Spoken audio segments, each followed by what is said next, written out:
What's going on, y'all? It's Liam Crowley with ScreenRant here at South by Southwest, and I'm stoked because right now we're talking with the cast and crew from Hallow Road. Guys, thanks so much for being here. Thanks for having us. It's really cool to talk about this movie because I don't know if you guys got to check out It Ends, that's also here, but also dealing with some spooky road situation, but this is a very different kind of film for what transpires this to begin with. Having, the parents get that distress call and having to get to their child. I want to ask you both, this is something that circulates on social media every now and then. If you got that distress call from a loved one and you're getting in the car and they're 20 minutes away, are you taking like a minute to like queue up a song? I've thought about this at length. I really wasn't expecting the last part of that question. I know. I was like, there was no part of me expecting that part. Now, obviously, I have to think about it. No, my immediate answer is no. If you know you're gonna get there in time, though. Still no. Yeah, I mean, you clearly don't have children, do you? Not yet. No, not yet. Okay, well, yeah, that will make me refrain like, help! Hold that thought. I need to go through my Spotify. Yeah, darling, I'll be there in a minute. Yeah, just hang on. No problem. BPM, Ooh, I've known that in a while. Yeah, yeah, life-saving kind of music. Anyways, let's talk about this. I Need a Hero by Bonnie Tyler. I mean, come on, now that you mentioned that one. Yeah. Be pretty good. Babak, I know you didn't write the script for this one. You directed it. Yeah. What was your reaction when you first got the screenplay? My reaction was, I always say I'm a bit nuts because I love tension. So I started reading it. I was like, oh, yes, this is so intense. And it's such a roller coaster ride. And also the fact that it was all set almost entirely in a car was like, as a masochistic filmmaker, I was like, this is an amazing challenge. I really want to do this. So yeah, that was my first reaction. I knew exactly, immediately came into my head how I'm going to do it and approach it and shoot it. I think the words masochistic and filmmaker are just synonymous anyway. Yeah, they're pretty much. Usually always paid. So. Matthew, I think it's also really fascinating just because we're setting most of this movie, if not the whole movie, inside the car. There is something that's communicated by who's behind the wheel. And Rosamund, I believe, is the one driving here. What does that say about the power dynamic? She's driving one of the still images I saw. Oh, that's right. Right at the very end. Yeah, but for the majority of the film, I'm driving. But it's an interesting question because I think given the characters, Rosamund would have been the better choice for driving. Yeah, absolutely. Yeah. And that's part of the whole narrative of the film is the roles we take in, not just in parenting, but any aspect of life, and why snap decisions then lead to greater findings. And you mentioned obviously what we're confined to, that being shooting basically in the front seat of a car the whole time. Yeah. From an actor perspective, what is that like for you when you're confined to such tight spaces? How close is the camera to you while you're shooting? Oh, there were times when it was, we were doing macro stuff and inches away from our eyes. So yeah, obviously I couldn't see the road then. Yeah. I struggled. I can only see Panavision. Yeah. It's a number of things. Obviously, from a lazy actor's point of view, you kind of go, "Ooh, I'm going to be in a climate-controlled car, sitting down for the entire film. This is fantastic." And then you forget how much of an emotional roller coaster it is. The claustrophobia definitely helped, and being in a small confined space for hours at a time, it was just a free bonus as to kind of helping you ramp up.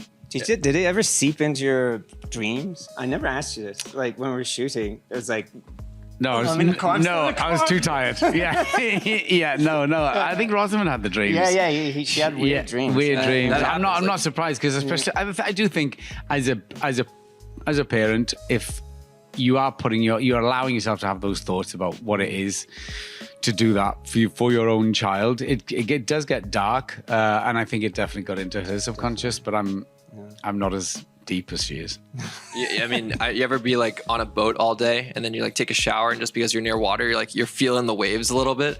Like that seeped in for Rosamund's performance? Yeah, well, for her, like she was basically just telling us like every day she was coming with a new dream, and they were like surreal, like but you could see it was like the effect of the story and the level of intensity in this film is it starts at a 10. So you're only going further, higher, and deeper. In any given moment, it just becomes more and more intense.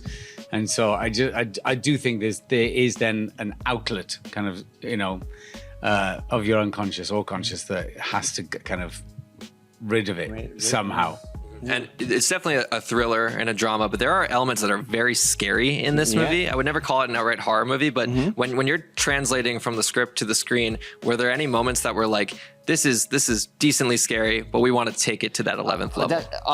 That's part of the fun. Like every time I'm reading a script, and it's like, how can I make it more horrifying, more strange? And like the thing for me was also that like once you're in the car, you're almost in the psyche of these parents, and like you're like literally experiencing their sort of anxieties and imagination, and we had a lot of fun with like visual cues and things like that to really tap into like their anxious psyche. That's always part of the fun and the challenge. I can't say much with this next question, but Matthew, there's a reason to stick around beyond the credits. Absolutely, or more so for the credits. Definitely don't get up until the credits are done, because there's certainly an Easter egg in there.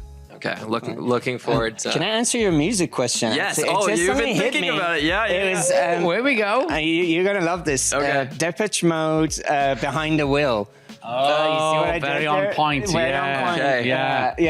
Yeah. 80s track. Yeah. Yeah. I like that. Yeah. I don't know why Bohemian Rhapsody comes to mind, but like just because of the way it builds. And if we have a long car ride and I can only cue one song. Of course. I think Wayne's World plays a part of that also. Yeah. When they're in the car. Very, very good. We have to make a playlist. I think we just make our playlist for our distress call drives on the Hallow Road, if you will. Before we get out of here, I was reading that you once had a Cloverfield movie in development. Is that still happening? If I tell you, I may get like snipers are all there. Like or you may be like yes. the person. I'm the guardian of it, at the moment, so I'd have to put him down. Humanely. So sadly, I cannot divulge. Can I ask what your relationship is with Cloverfield? Like, did you see the first one in theaters? I love the first one. I watched it twice in the theater. So good. Yeah, it's really. It's the best marketing campaign of all time. I mean, I just told you I love tension, so it's a very stressful watch, and that's just I love that. Okay, well, I'm not gonna push. If you can't talk about it, you can't talk about it. That's fair. Blink twice. But anyways, Hallow Road. I'm very excited to see this one. Thank you. Such a really cool concept, and looking forward to hopefully seeing whatever you got cooking in the Cloverfield world. Maybe not. Who knows? We'll see. I think we're on there. That's perfect. Thank you. Thanks very much. Thank you.